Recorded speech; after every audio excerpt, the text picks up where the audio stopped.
All right, let's jump right into this explainer. We are breaking down an absolutely wild moment that just played out on the convergence stage at Consensus 2026. Picture this, okay? The venue is packed. I mean, the chairs are totally gone. People are crammed standing in the back of the room, and the venue at capacity sign is literally flashing. You've got over 20,000 industry pros packed in to hear from Dr. Chengdiao Fan, the co-founder of Pi Network. And what she delivered in her 20 minutes up there? Yeah, it was absolutely not what the crypto world was expecting. It was a total paradigm shift, and today, we're going to decode exactly what she said. So what did 20,000 people actually miss? Well, you know the standard playbook for a crypto founder on a massive stage like Consensus, right? It's super predictable. You get up, you hype a new exchange listing, maybe drop a flashy partnership, or say whatever you need to say to pump your token's price. But Dr. Fan? She didn't do any of that. Instead, she used her time to deliver this brutal, systemic critique of the entire traditional crypto model. She basically looked at the room and said, they've been doing it wrong for years. And honestly, a lot of folks who are just staring at their phones, waiting for price predictions, completely missed the gravity of it. To really get her critique, we have to look at what she called the traditional crypto playbook. In the standard Web3 model, tokens have just become tools for raising capital really fast. A team launches a token, early investors jump in, the price spikes, and then founders or insiders execute these quick exits to extract that value. And the absolute craziest part, usually there's a complete lack of real functioning products. The token inevitably crashes, the community is left holding the bag, and the cycle just repeats. Dr. Fan stood up there and called out this systemic value extraction, arguing that the whole model is fundamentally broken. Now here is the crucial point, how Pi Network is positioning itself against all of that. Listen to this direct quote from her presentation. We specifically, deliberately avoid copying from existing models because we see many of the problems of Web3 stem from the traditional models. I mean, wow, that is a bold thing to say to a room full of people who are actively using those exact models. She was emphasizing a deliberate, intentional pivot away from industry norms. But hey, anyone can claim they're different, right? The real question is whether the mechanics actually back that up. Section 1. The Pi Launchpad Pivot, Reimagining the Purpose of Tokens. So let's look at those mechanics. The Pi Launchpad is highly counterintuitive compared to the rest of the space. In a traditional Launchpad, the capital raised goes directly to the project team, and they promise, fingers crossed, to build a product later. Pi completely flipped the script. In their model, the capital never actually goes to the builders.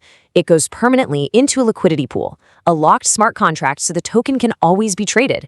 Plus, you can't even get on the Pi Launchpad without a working product first. No shiny white papers, no empty roadmaps. Builders actually have to earn their community through a functional app, meaning the engaged users who test and improve the product get the favorable terms, not early insider whales.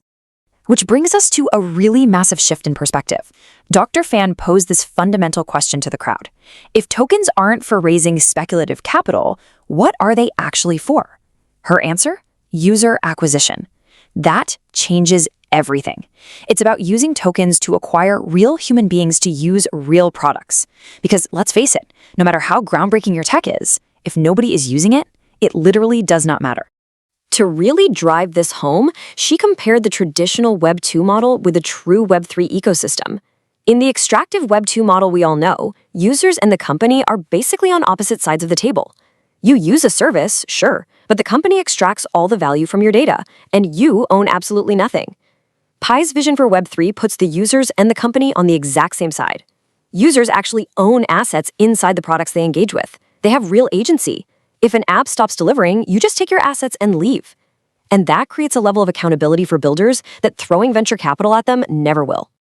Section 2. The Hidden Climax. Blockchain in the Era of AI. Okay, really think about this statement for a second. We are entering an era where AI is making it exponentially cheaper and faster to build digital products, right? Code, design, whole business models, you can generate them in seconds. The barrier to building is completely collapsing. So if anyone can build everything, what actually holds value? Dr. Fan's answer was profound. In a world flooded with AI-built tools, authentic humans become the scarce resource. AI can fake a user profile, it can fake engagement, but it cannot fake a real, verified human being. And that right there is exactly what Pi has been quietly amassing. 60 million. Let that number sink in. That is the massive scale of Pi's reported engaged mobile user base. We're not just talking about a blockchain here. We are talking about an absolute behemoth of a distribution network. But it goes way deeper than just a big total user count. 18 million of those users are KYC verified. That means they have cryptographically proven their real-world human identity. These aren't AI bots farming airdrops. They've been authenticated by a distributed workforce of over 1 million real validators who've completed over 500 million verification tasks.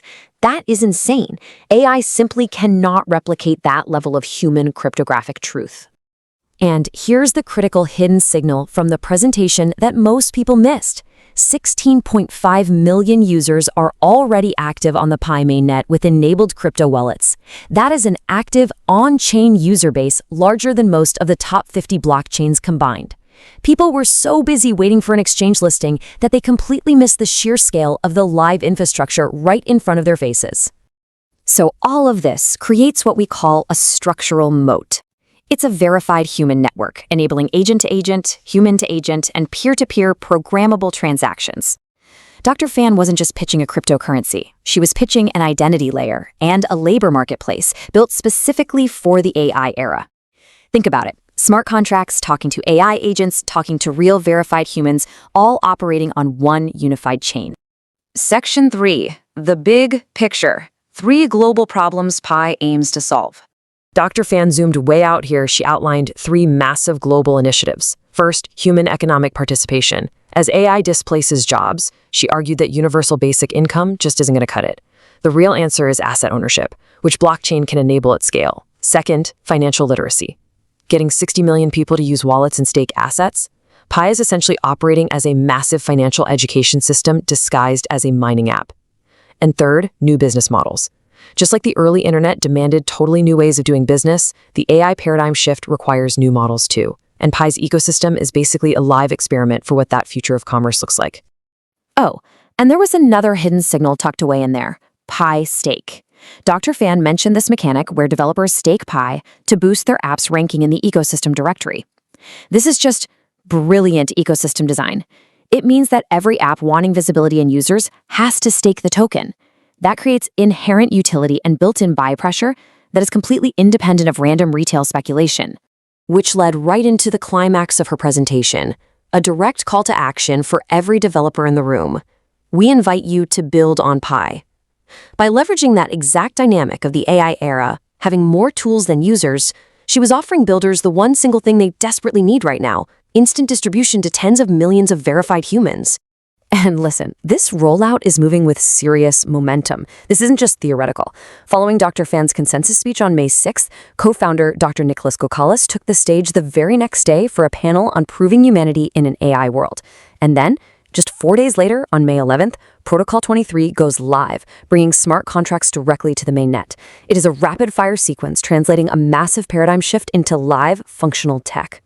So that leaves us with this final, provocative thought. If the AI era truly brings us a world with more tools than users, where building is cheap but authentic engagement is rare, is a verified human network the ultimate crypto utility? While everyone else was looking for a quick token pump, Pi Network was quietly building an identity and distribution moat for the next decade of the internet. It absolutely challenges us to reconsider how AI, identity, and blockchain intersect. Thanks so much for hanging out for this explainer. I hope this breakdown gave you a fresh perspective on the signals hidden in that presentation. Keep learning, and I'll catch you next time.